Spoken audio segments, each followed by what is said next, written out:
dari Inap dan Expo UKM. Menurut kami tempat bukanlah hal yang implementasinya, karena di sini ruang dan tempat hanyalah fasilitasnya. Soal konsep, soal penanaman nilai masih banyak caranya, masih banyak teknis yang dapat dilakukan dengan bantuan staff-staff yang dapat berpikir bersama, dan juga dengan bantuan kreativitas dari mahasiswa-mahasiswa UNPAR. Karena menurut kami kreativitas mahasiswa UNPAR tidak dapat dibatasi dari ketidakadaannya ruang dan tempat. Terima kasih. Apakah sudah cukup pihak pro? Cukup. Berikutnya adalah pemaparan mosi oleh pihak kontra. Dipersilakan, waktu Anda 4 menit dimulai dari sekarang.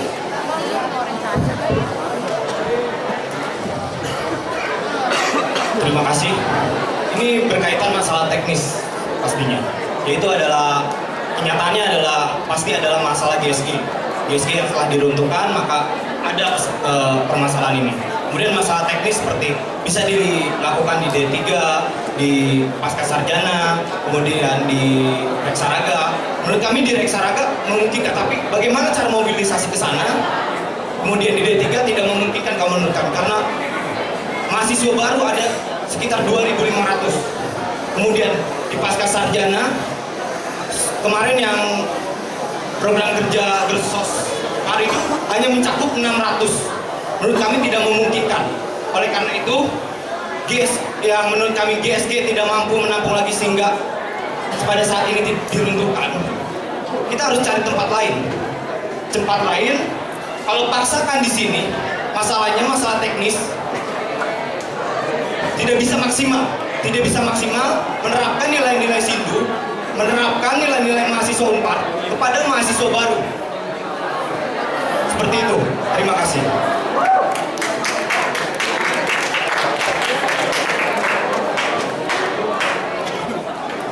Saya coba menambahkan, berkenaan dengan nilai-nilainya, apakah nanti tidak memberikan nilai-nilai UNPAR di mahasiswa UNPAR karena tidak di UNPAR?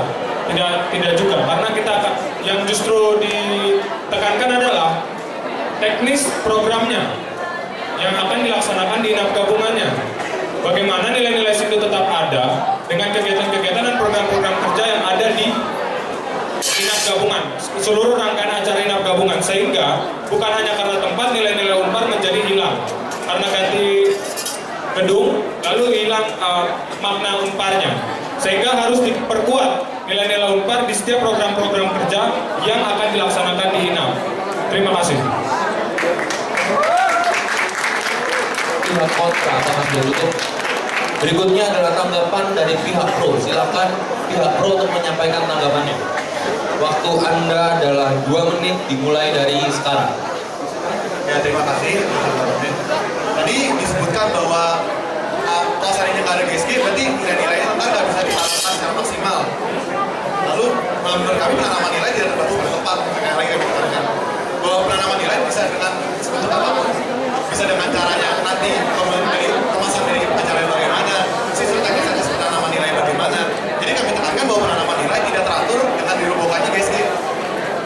Lalu dan kami ingin bertanya, kalau menurut Anda di sini di UNPAR ini tidak bisa lagi diadakan Inap dan Expo, apakah solusi dari Anda terkait dengan ruang dan tempat? Terima kasih.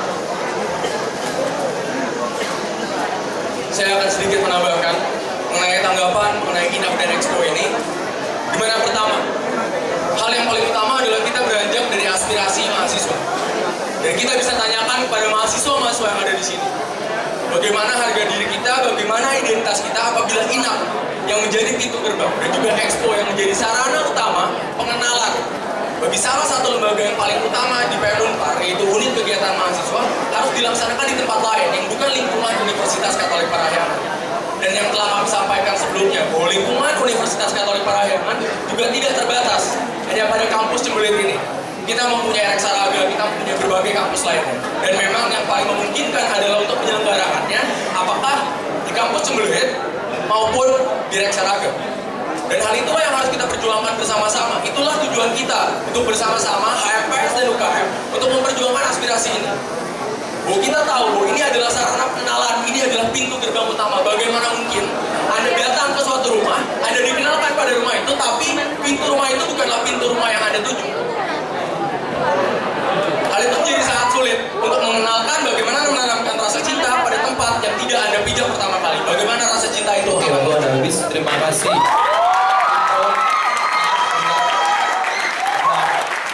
Berikutnya adalah tanggapan dari pihak kontra. Silakan pihak kontra, waktu Anda 2 menit dimulai dari sekarang.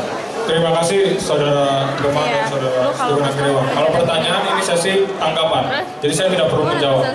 Kalau berkenaan dengan tanggapan dari Saudara Stephen Anggriwang, betul, karena kita tidak mungkin kalau dengan kapasitas keterbatasan yang sekarang, secara teknis saja sudah tidak memungkinkan sidang senat. Kita akan buat di mana di Unpar ini? Di Reksaraga akan kita buat di mana sidang senat? Tidak memungkinkan, sehingga kita harus kalau berkenaan dengan harga diri UKM, Anda malah memandang itu akan menjadi harga diri karena perbedaan tempat lalu harga diri turun. Tidak mungkin. UKM itu bisa besar bukan hanya karena hal persediaan tempat dan seterusnya. UKM besar karena prestasi-prestasi yang sudah mereka berikan sampai sekarang. Kalau berkenaan dengan apakah pintu rumah tidak dibuka, pintu rumah bukan sekedar pintu dia masuk ke gedung, lalu itu pintunya nilai-nilainya yang harus diperkenalkan. Maka Universitas Katolik Parahyangan bukan sekedar gedung.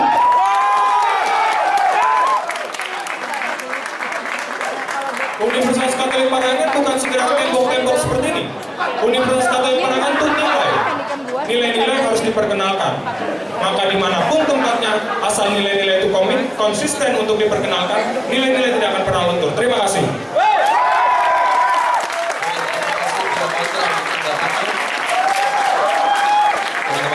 Berikutnya adalah kesimpulan dari pihak pro. Pihak pro Anda memiliki waktu 3 menit dimulai dari sekarang. Terima kasih atas kesempatan yang telah diberikan kepada saya untuk menyimpulkan mengenai emosi ini. Pertama, saya tidak mengatakan bahwa Unpar hanya terbatas pada gedung. Itu poin pertama dari kami. Yang kami katakan adalah ketika kita ingin dikenalkan pada suatu rumah dan pintu gerbang itu, salah satu aspeknya adalah gedung, adalah tempat. Salah satu aspeknya. Memang yang paling ditekankan yang telah juga dijelaskan oleh Gemma adalah penanaman nilai-nilai itu. Bagaimana kita bisa memberikan nilai-nilai dan menyampaikan nilai-nilai itu secara tepat pada mahasiswa. Namun hal yang lebih penting, yang kedua adalah kita berangkat dari aspirasi dan juga kebutuhan mahasiswa.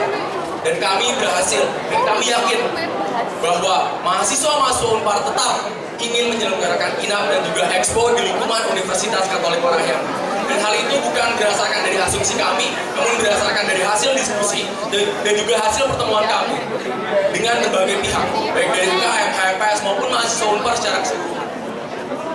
Dan hal inilah yang harus kita tekankan. Kita berada di pihak mahasiswa.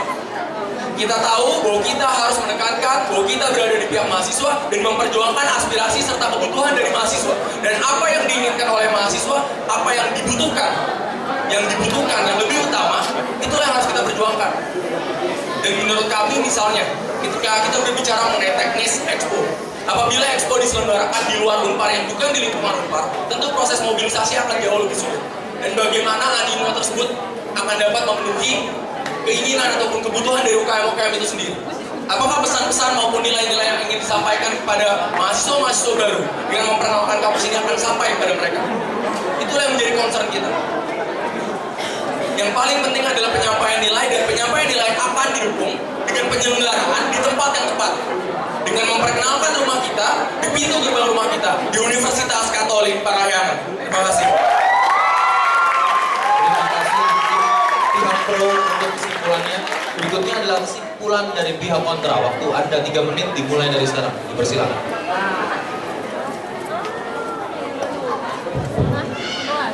Terima kasih. Pendapat dari kesimpulan dari saudara Ang dan Gemma, saya menangkap tidak ada kesalahan masalah tempat. Berarti dimanapun bisa dilaksanakan. Dimanapun bisa dilaksanakan asalkan kita bisa menerapkan nilai-nilai Unpar. Itu juga yang kami mau. Seperti itu. Terima kasih. Ada tambahan dari pihak kontra?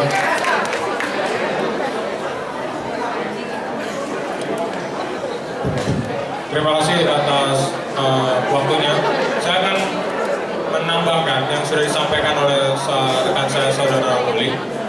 Tadi kalau misalnya ada satu hal yang disebutkan Stephen Anggriwang tentang susah mobilisasinya kalau UKM kita akan perbuat di luar. Kalau itu di Reksawaga, sama saja kesulitannya. Akan lebih mudah kalau kita buat di Sabuga. Kalau secara mobilisasi, kalau teman-teman tadi mempersoalkan mobilisasi, itu berkenaan dengan teknis-teknis yang rasa-rasanya teman-teman tidak menyampaikannya secara konsisten. Nilai-nilainya itu bagaimana, Unpar itu pintunya pintu gedung kah, atau pintu itu tidak konsisten. Nah, yang kami konsisten dari awal tentang nilai-nilai.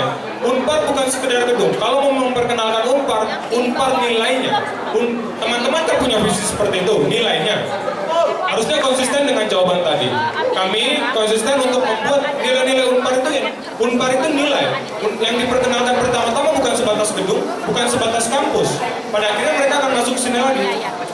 Jadi hal yang terpenting adalah kami mau memperkenalkan Universitas Katolik Parahyangan sekedar nilai. Berkenaan dengan teknis untuk membantu pencapaian pemaknaan nilai-nilai tersebut. Terima kasih, teman-teman.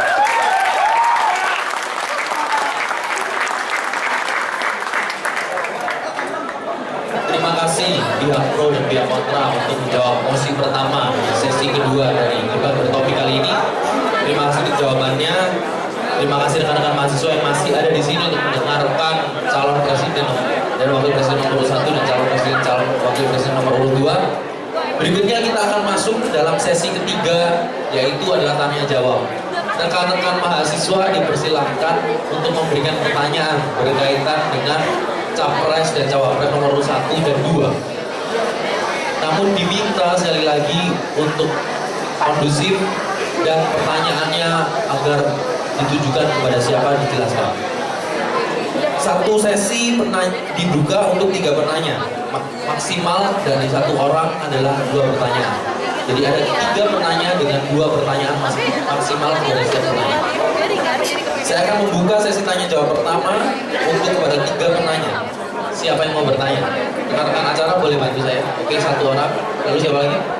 2 orang. 1 lagi? 3 orang. Oke, dipersilakan mic-nya kepada saudari siapa, ditujukan kepada siapa.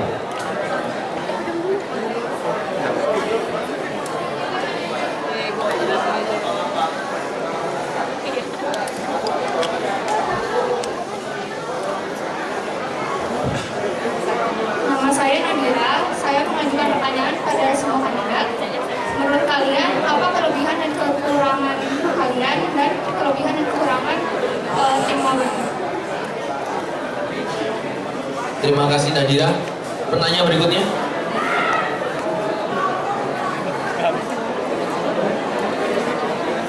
Terima kasih untuk kesempatannya.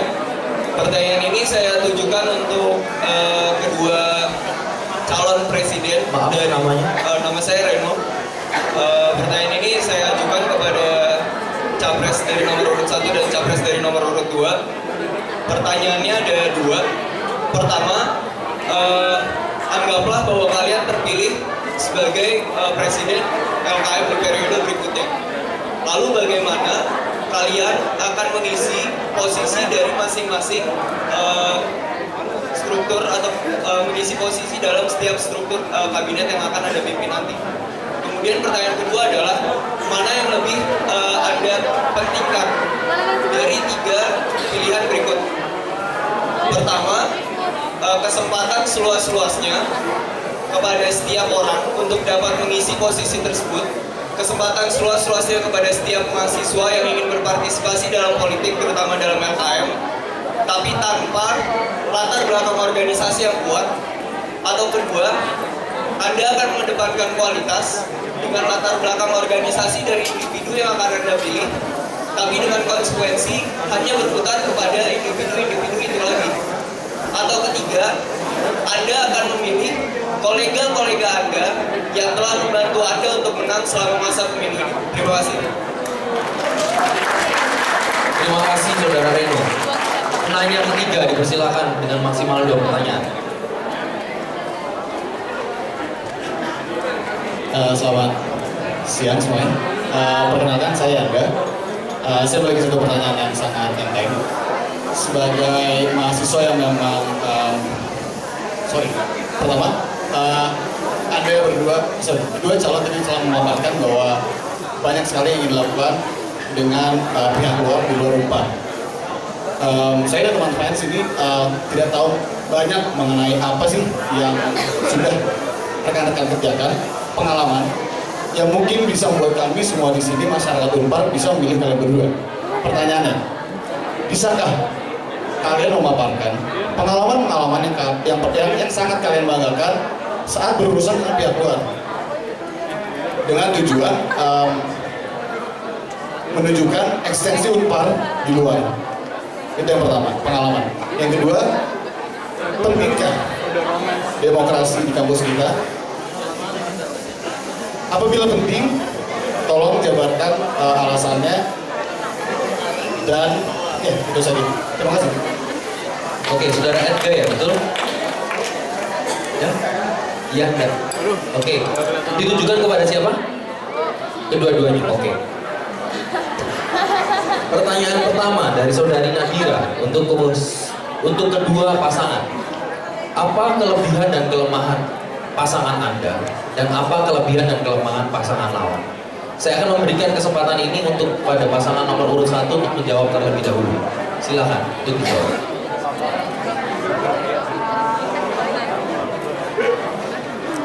Ya, sebelumnya kami akan, dari saya sendiri, saya akan menyebutkan kekurangan dan kelebihan dari kami. Kelebihan kami adalah waktu persiapan kami cukup panjang. Waktu persiapan kami dapat dibuktikan dengan pengumpulan kami lebih cepat. Itu dan persiapan kami sudah dimulai jauh sebelum pasangan yang lainnya menentukan pilihannya. Dan juga kelebihan kami adalah kami membuat struktur ini, membuat apa yang akan kami kerjakan berdasarkan dengan kebutuhan dari mahasiswa itu sendiri. Seperti yang tertuang dalam visi-misi kami. Dengan itu kami mementingkan kepentingan yang luas dari seluruh mahasiswa untuk pengembangan LKM ke depannya. Dan kekurangan. Terima kasih. Terima kasih atas kesempatan yang telah diberikan. Menanggapi kelebihan dan kekurangan dari lawan, sulit bagi kami untuk menilai dalam waktu yang singkat ini. Namun satu hal yang bisa kami sampaikan, kelebihan dari pihak lawan adalah mereka juga merupakan 2 orang mahasiswa Unpar yang juga telah bersama-sama kita semua untuk peduli pada kampus ini. Kampus kita tercinta, Universitas Katolik Parahiangan. Untuk menilai kekurangan mereka menjadi kesulitan bagi kami, karena mungkin waktu untuk menilai menjadi sangat pragmatis bagi kami, menjadi sangat picik bagi kami apabila kami menilai kekurangan dari mereka. Namun satu hal yang bisa kami sampaikan, yang tadi adalah kelebihan kami, satu yang paling utama adalah kami bergerak dari hati. Kami mengerjakan ini jauh sebelum kami dipaksa oleh deadline. Kami telah mempersiapkan ini jauh dari sebelumnya, dan kami dipasangkan oleh karena hati nurani, oleh karena cita-cita dan tujuan yang sama, dan kami dipasangkan untuk bekerja dengan sebaik-baiknya untuk Universitas Katolik Parahiangan dengan waktu persiapan yang cukup. Karena Universitas Katolik Parahiangan beserta dengan 10.000 mahasiswanya tidak dapat hanya dipertaruhkan oleh kesempatan berpolitik dan juga kesempatan untuk mencalonkan diri yang tidak siap dan juga tidak matang. Terima kasih.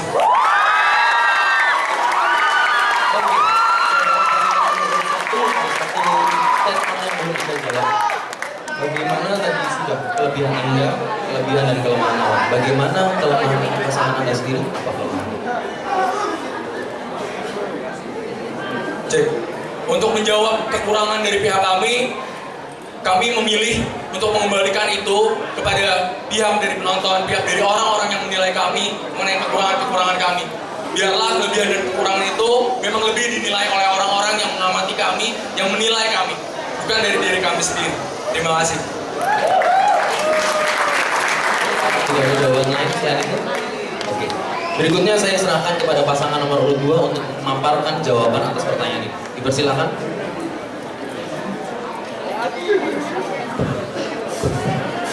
Terima kasih.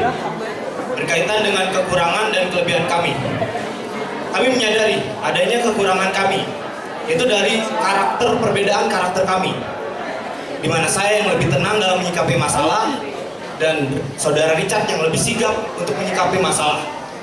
Tapi sebaliknya, dalam kekurangan itu kami lebih meningkatkan atau lebih mengartikan itu adalah kelebihan kami. Kelebihan kami apa? Bahwa itu adalah saling melengkapi dalam kekurangan kami, saling mengingatkan dalam kekurangan kami. Itu menurut kami kelebihan kami. Berkaitan dengan kekurangan dan kelebihan lawan, kami tidak tahu kekurangan dan kelebihan lawan, karena kami hanya fokus kepada kami dan fokus untuk melayani mahasiswa Universitas Katolik.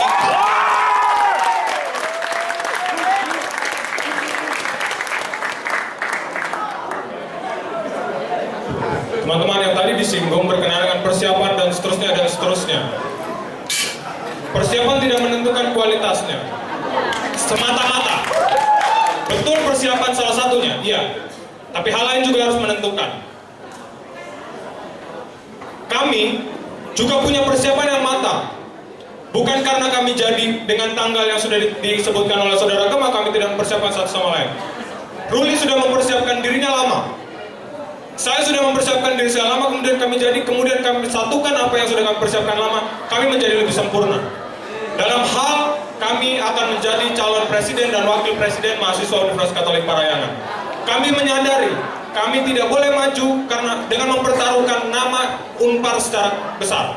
Unpar yang sebesar ini kami pertaruhkan hanya pencalonan yang biasa-biasa saja. Kami hadir dan berani untuk maju di sini. Sampai sekarang prosesnya kami lalui karena kami percaya kami punya kapasitas untuk menjawab apa yang diperlukan mahasiswa Unpar.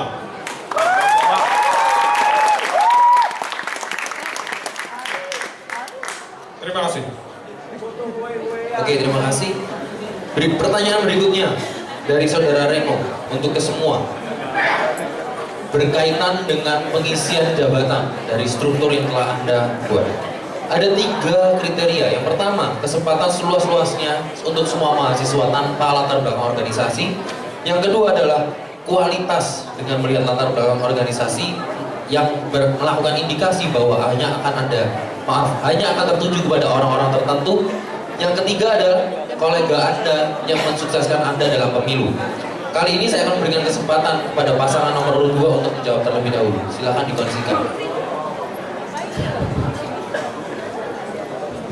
Terima kasih atas kesempatannya untuk menjawab tanggapan.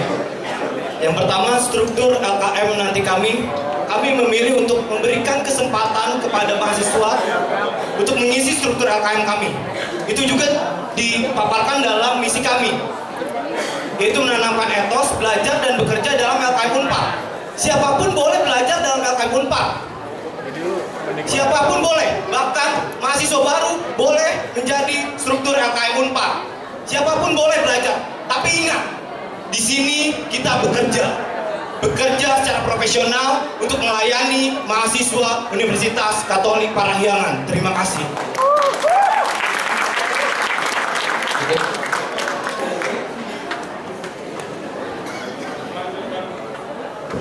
Melanjutkan teman saya Ruli, karena kita harus bekerja profesional, maka kami akan membuat kriteria-kriteria yang akan bekerja, yang akan mendukung LKM mendatang. Tapi membuka kesempatan pertama-tama perlu, karena LKM itu milik semua mahasiswa Unpar dan semua orang punya hak untuk masuk di LKM Unpar, termasuk menteri, direktorat jenderal dan staf dari setiap bidang. Jadi jangan diragukan kalau kami ada hal-hal yang kira-kira tidak mungkin untuk mahasiswa tertentu masuk ke dalam struktur. LKM Unpar punya semua, kita bisa bersinergi dari seluruh fakultas, dan malah lebih baik kalau seluruh fakultas ada menjadi bagian di struktur LKM Unpar. Terima kasih. Oke, berikutnya diberikan kepada pasangan nomor 1 untuk menjawab, dipersilakan.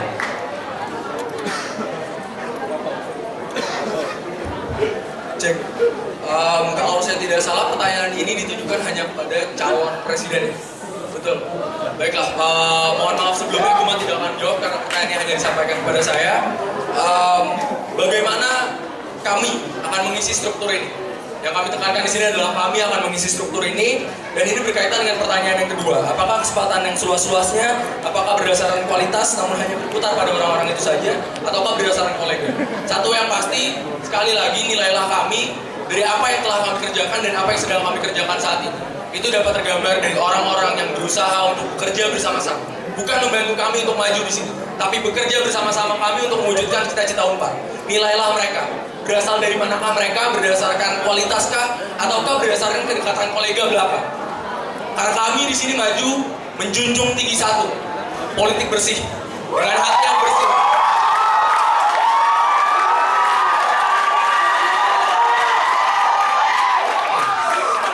Kami maju dengan politik bersih, dengan pribadi kami yang bersih, dengan niat kami yang bersih, dan itu akan kami wujud nyatakan nanti. Dan teman-teman bisa menilai sendiri apa yang telah dan apa yang sedang kami lakukan.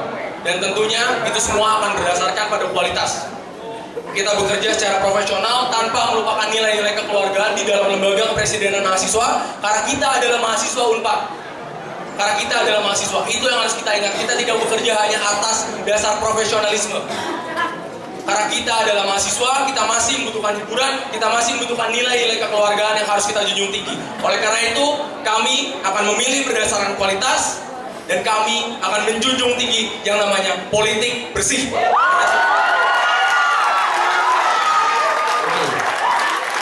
Rekan-rekan, saya mohon maaf terlebih dahulu pasangan nomor 1 dan 2. Saya melupakan bahwa ini yang tertujukan kepada capres. Saya mohon maaf. Rekan-rekan mahasiswa saya juga mohon maaf. Oke, lanjut ke pertanyaan ketiga mengenai latar belakang organisasi dan pengalaman atas maaf ini kepada masing-masing capres dan cawapres. Ya, masing-masing capres dan cawapres. Apakah kebanggaan kalian atau achievement kalian yang bisa kalian paparkan kepada rekan-rekan mahasiswa di sini? Dan pertanyaan kedua, apakah penting sebuah demokrasi? Lalu berikan alasan Anda. Sekarang saya akan memberikan kesempatan ini untuk pasangan nomor urut 1 menyampaikan jawabannya. Dipersilakan. Terima kasih atas pertanyaan Anda, saudara Anda.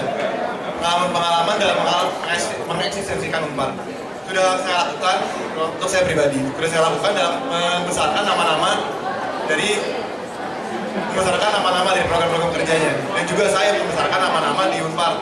Seperti contohnya, saya membanggakan nama Unpar ini dengan teman-teman saya di luar kampus ini, contohnya dari Unpar, dari ITB, sehingga saya bisa memaparkan sebenarnya apa yang bisa kita lawan, apa yang bisa kita bandingkan dari potensi yang dimiliki oleh Unpar dan dibandingkan dengan potensi yang dimiliki oleh mereka. Dan yang kedua, masalah demokrasi. Demokrasi tentu diperlukan, karena sesungguhnya seperti yang tadi sudah disebutkan oleh kami, kita bukan bekerja bersama, kita memerlukan suara mahasiswa dan memberikan manfaatnya sesuai dengan kebutuhan dari mahasiswa. Demokrasi diperlukan, demokrasi harus junjung tinggi dalam menyampaikan aspirasinya. Menanggapi pertanyaan mengenai demokrasi, hanya satu kata, ya, demokrasi itu penting.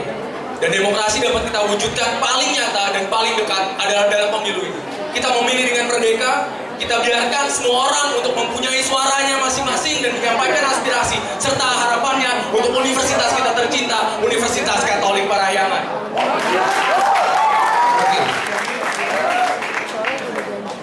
Sehingga yang kita tekankan di sini adalah pentingnya demokrasi. Kita harus berbicara atas dasar aspirasi, kita harus berbicara atas dasar kebutuhan dari mahasiswa, dan setiap mahasiswa mempunyai hak untuk menentukan pilihannya, untuk menentukan pendiriannya sendiri sebagai manusia yang merdeka. Dan kemudian untuk menanggapi pertanyaan mengenai pengalaman, satu hal yang bisa saya banggakan, saya cukup banggakan, mungkin saya bersama dengan teman-teman di HI Unpar dan juga teman-teman Unpar secara keseluruhan adalah kami kini tengah mengerjakan suatu proyek bersama dengan pemerintah, bekerja sama dalam HUT KA yang ke-60 melalui program kerja Festival of Nations. Saya tekankan sekali lagi, ini bukan kinerja ataupun kerja dari saya pribadi. Ini adalah kerja bersama-sama dari seluruh mahasiswa Unpar, seluruh mahasiswa HI Unpar juga terutama. Dan kami diberikan kesempatan untuk mengharumkan nama Unpar, di mana kami menjadi salah satu dan bahkan partisipan paling utama dari kampus-kampus yang ada di seluruh Indonesia dalam HUT KA ke-60 pada tahun ini. Terima kasih. Oke, berikutnya dipersilakan pasangan nomor urut 2 untuk menjawab. Terima kasih. Pertanyaan dari saudara Yanda. Pentingkah demokrasi di kampus kita? Pastinya penting. Karena ini adalah negara demokrasi. Ini adalah negara Indonesia. Kita menginjak di tanah air Indonesia. Demokrasi itu penting karena aspirasi-aspirasi mahasiswa harus bisa disalurkan secara langsung. Oleh karena itu demokrasi itu penting menurut saya. Berkaitan dengan aspirasi. Kemudian dengan pengalaman kerjaan saya di luar atau di apapun, saya sangat bangga kalau saya berasal dari UKM, kemudian saya juga berasal dari himpunan saya sendiri. Saya mewujudkan nilai-nilai tersebut, mewujudkan pelajaran-pelajaran tersebut untuk bisa saya kembangkan di luar kampus Universitas Katolik Parahyangan. Terima kasih. Terima kasih. Kalau berkenaan dengan demokrasi, itu penting. Maka kalau politik bersih, saya sudah mengatakan, saya yang pertama datang ke Stephen Angkriwang untuk kita bikin proses pemilu tahun ini menjadi politik bersih. Kita harus bersih menjalani prosesnya. Saya pertama kali. Saya datang ke Stephen Angkriwang pertama kali untuk menekankan proses tahun ini menjadi proses yang politik bersih. Kami komitmen untuk melakukan itu. Yang kedua berkenaan dengan prestasi. Saya sudah mencoba selama mulai dari tahun 2012 sampai tahun ini. Saya memberikan banyak tujuan saya dalam memperkenalkan Unpar bahwa mahasiswa Unpar punya prestasi dan mahasiswa Unpar bisa bersaing secara nasional dan bahkan mungkin global. Banyak hal yang sudah saya lakukan. Teman-teman bisa baca tulisan saya di beberapa media, termasuk koran Sindo beberapa kali saya tulis tentang, dan saya bangga membuat Fakultas Hukum Universitas Katolik Parahyangan. Beberapa kali saya tidak tulis Fakultas Hukum, saya buat tulis mahasiswa Universitas Katolik Parahyangan. Dan beberapa kali saya diminta untuk menjadi pembicara untuk dalam beberapa kasus-kasus kebangsaan. Yang terakhir waktu saya tulis tentang Freeport dan Chevron dengan Indonesia. Yang ketiga tentang saya punya buku, dan ini diberi, saya tulis buku saya Sianturi. Ini tahun 2013.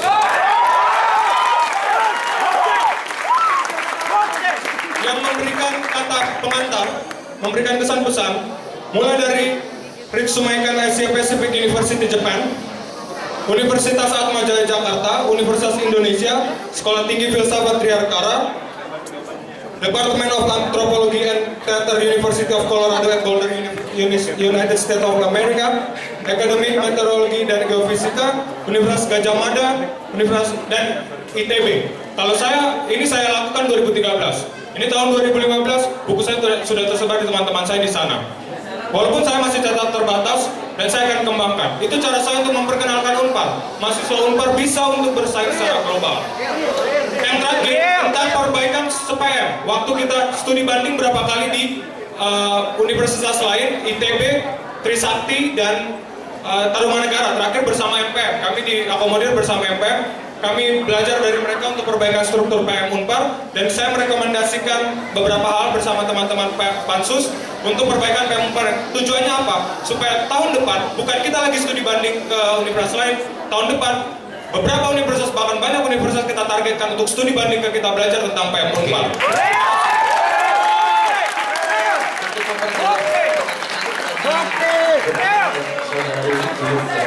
Secara spesifik apa prestasi di luar, apakah ada, boleh disebutkan secara singkat saja. Prestasi apa? Apakah ada? Silakan jawab. Untuk prestasi akademik tidak ada. Untuk prestasi mahasiswa, dengan himpunan dan juga dengan kegiatan-kegiatan mahasiswa. Oke. Saudara Ruli.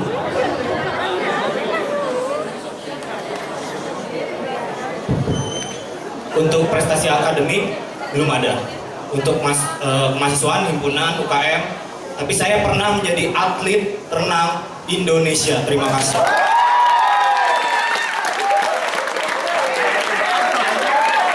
Oke, mahasiswa. Tadi sesi pertama tanya jawab telah berakhir. Rekan-rekan mahasiswa mohon kondusif ya. Teman-teman, berikutnya sesi kedua tanya jawab. Dibuka untuk 3 penanya, masing-masing 2 pertanyaan maksimal. Silakan, apakah ada yang tanya? 1, 2, apakah ada yang lain? 3 ya? Oke. Silakan 1, 2, lalu 3. Nama lalu ditujukan kepada siapa?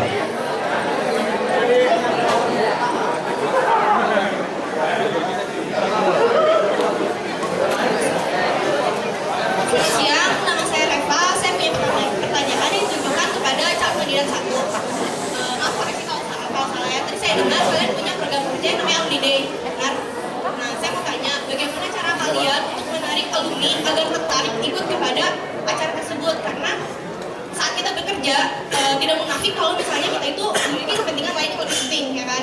Dan tidak semua orang memiliki rasa cinta alma mater yang besar. Mungkin di sebagian di sini ada kita ada yang memiliki cinta alma mater yang besar, tapi menurut saya sedikit orang yang memiliki cinta alma mater yang besar. Nah, kita bukti konkret dari kalian bagaimana cara kalian untuk mengajak alumni agar tertarik ikut ke acara alumni tersebut. Terima kasih. Oke, pertanyaan berikutnya silakan.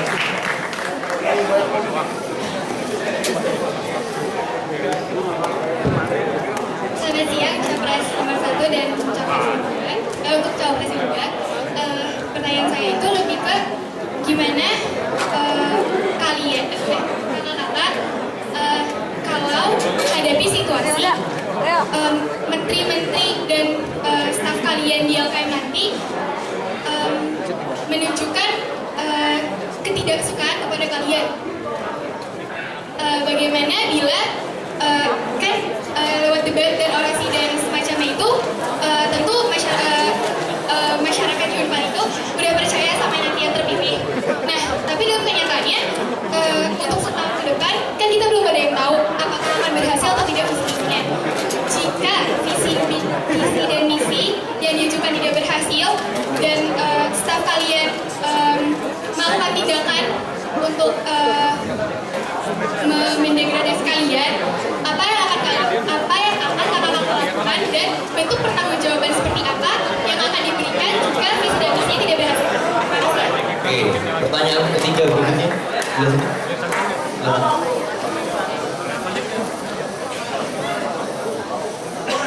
Halo, selamat siang. Saya Dara dari Jurusan Manajemen. Saya mau bertanya kepada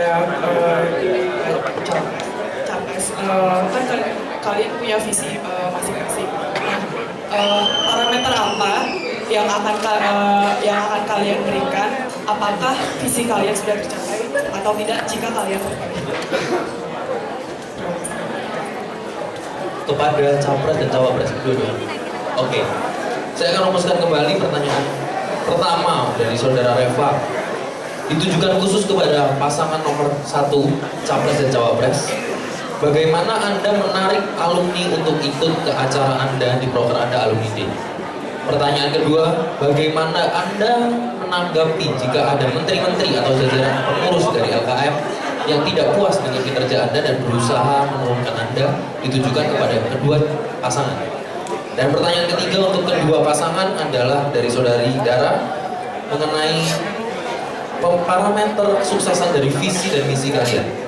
Saya akan memberikan kesempatan kepada pasangan nomor urut 1 untuk menjawab pertanyaan dari saudari Reva. Saya.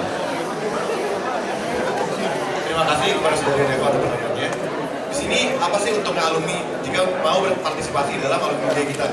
Yang pertama kita akan memberi kesempatan kepada alumni untuk dapat mengeksposur diri mereka sendiri, untuk dapat memberitahukan kualitas mereka kepada alumni lain dan juga mahasiswa. Di sini alumni dapat berkesempatan untuk menunjukkan kualitasnya. Dia menunjukkan bahwa alumni Unpar mampu melakukan ini. Selain itu dia juga dapat menunjukkan kualitas dirinya kepada alumni lain dalam hal menjalin koneksi dan juga relasi-relasi kerja.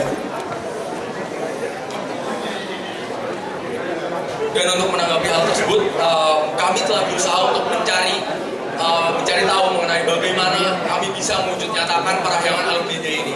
Karena kami berusaha untuk bergerak di atas dasar fakta. Dan kami berusaha untuk mengajak ngobrol beberapa alumni dan bagaimana caranya. Cara yang paling mudah telah disampaikan oleh kami menyediakan wadah parahyangan alumni day bukan hanya untuk memperkenalkan alumni kepada mahasiswa, namun juga untuk memperkenalkan alumni dengan alumni lainnya. Dan terlebih dari itu adalah membuat suatu sistem di mana mereka akan dapat bertemu dan mereka mempunyai suatu database yang lebih konkret, sehingga di situ mereka akan merasakan manfaat nyata juga dari kegiatan parahyangan alumni day, sehingga mereka tertarik untuk berpartisipasi. Apabila kita dapat membuat suatu sistem di mana mereka akan dapat bertemu, mereka dapat mengenal satu sama lain antar alumni dan juga dengan mahasiswa, maka tentunya mereka akan merasakan manfaat nyata dan mereka mau berpartisipasi. Hal-hal konkret itulah yang dapat kita lakukan. Memang ini merupakan hal kecil yang terkesan terlampau teknis. Namun inilah yang bisa kami sampaikan bahwa hal kecil inilah yang kami perhatikan.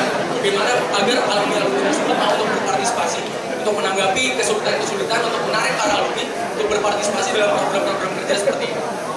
Terima kasih. Oke. Cukup. Pertanyaan berikutnya untuk kedua pasangan, kembali saya memberikan kesempatan untuk pasangan nomor 1 untuk memberikan jawaban. Bagaimana jika ada menteri yang tidak suka terhadap kalian, lalu bagaimana bentuk pertanggungjawaban? Persilakan. menanggapi pertanyaan tersebut, bagaimana kami akan menanggapi apabila ada staf menteri ataupun dirjen yang tidak suka dengan atau tidak puas dengan kinerja yang telah kami lakukan. Hal yang paling utama, yang paling bisa dilakukan adalah komunikasi. Itu dia mengapa kami menekankan untuk pembinaan hubungan yang koordinatif dengan seluruh elemen Unpar, bahkan di dalam internal KM itu sendiri. Dan kami menekankan dalam misi kami untuk menanamkan atau membangun pola kerja yang terbuka. Terbuka berarti di sini akan ada komunikasi yang intens antara staf-staf tersebut, antara menteri, dirjen, dan juga petinggi-petinggi maupun orang-orang yang terlibat dalam organisasi tersebut di dalam lembaga kepresidenan mahasiswa. Dan dengan komunikasi yang lancar, dengan transparansi, mereka dapat menjalin hubungan yang harmonis, mereka dapat mengkomunikasikan sehingga hal-hal seperti ini dapat dicegah. Namun apabila hal ini sudah sampai di mana para staf ataupun menteri dan juga dirjen tersebut tidak suka dan akan melakukan tindakan-tindakan yang tidak semestinya terhadap kami sebagai presiden dan juga wakil presiden mahasiswa, yang dapat kami lakukan adalah mediasi. Kami memiliki lembaga-lembaga lainnya dan kami masih ingat bahwa kami memiliki lembaga yang di atas kami, Majelis Perwakilan Mahasiswa, yang harus kami ajak bekerja sama untuk menengahi permasalahan-permasalahan yang ada. Berarti di sini kami tidak hanya menutup pemikiran dan juga pandangan kami hanya pada lembaga kami sendiri, namun kami membuka kesempatan bagi lembaga-lembaga lain untuk saling bahu-membahu membantu demi terciptanya LKM Unpar, demi terciptanya PM Unpar, dan Universitas Katolik Parahyangan yang lebih baik. Terima kasih. Oke, tadi sudah menjelaskan bagaimana bentuk koordinasi dan mediasinya. Jika pertanggungjawabannya seandainya tadi pertanyaannya berarti seandainya jika diminta untuk turun atau dan lain sebagainya atau mekanisme lebih lanjut, bagaimana pertanggungjawaban Anda kepada mahasiswa? Bisa dijawab. Terima kasih. Sebelumnya menanggapi pertanggungjawaban kita apabila kita diturunkan oleh mahasiswa. Pertanggungjawabannya adalah kita harus mediasi. Sebenarnya apa alasan dari keluarga kita? Kenapa kita diturunkan? Namun sebelumnya, menurut kami itu tidak akan terjadi karena kami menekankan progresif dan evaluatif, di mana kita selalu mengalami kemajuan. Bila tidak ada kemajuan, maka kami akan melakukan tindakan perbaikan, di mana kami akan melakukan mengumpulkan aspirasi dari mahasiswa tentang apa yang dapat menurunkan kinerja dari kami. Jadi ya itu sebagai bentuk indikatifnya, sebagai bentuk tindakan nyatanya adalah kami akan menyerahkan apa suara mahasiswa dan apa yang benar suara mahasiswa. Karena bila terjadi kegagalan, berarti kami telah gagal untuk memulai keputusan dari mahasiswa tersebut. Untuk dalam teknisnya kami akan serahkan kepada lembaga yang bertanggung jawab atasnya. Itu yang kami. Oke, terima kasih. Berikutnya saya berikan kesempatan untuk pasangan nomor 2 untuk menjawab. Pertama pertanyaannya adalah bagaimana jika ada menteri khususnya atau staf LKM yang tidak suka kepada kalian, dan pertanyaan kedua adalah bentuk pertanggungjawaban kalian jika secara mungkin saya bisa menspesifikkan tadi secara ekstrim bahwa Anda diminta turun oleh mahasiswa atau oleh menteri. Silahkan dijawab pasangan 2. Terima kasih. Berkaitan dengan bagaimana menghadapi situasi menteri-menteri yang tidak menyukai itu kami menyimpulkan bahwa bisa saja seperti itu, bisa saja menteri-menteri tidak menyukai karakter kami, tapi balik lagi kepada misi kami yang pertama, peka terhadap persoalan dan penyelesaian terhadapnya. Kita mudah merasakan adanya persoalan, tapi kita juga mencari solusinya apa, solusi terbaiknya apa, dan kita juga cepat tanggap terhadap penyelesaiannya. Seperti itu. Berkaitan dengan visi misi yang tidak berhasil. Mungkin mau menjawab juga dengan pertanyaan yang parameter visi misi. Berkaitan. Kalau menurut kami ini saling berkaitan.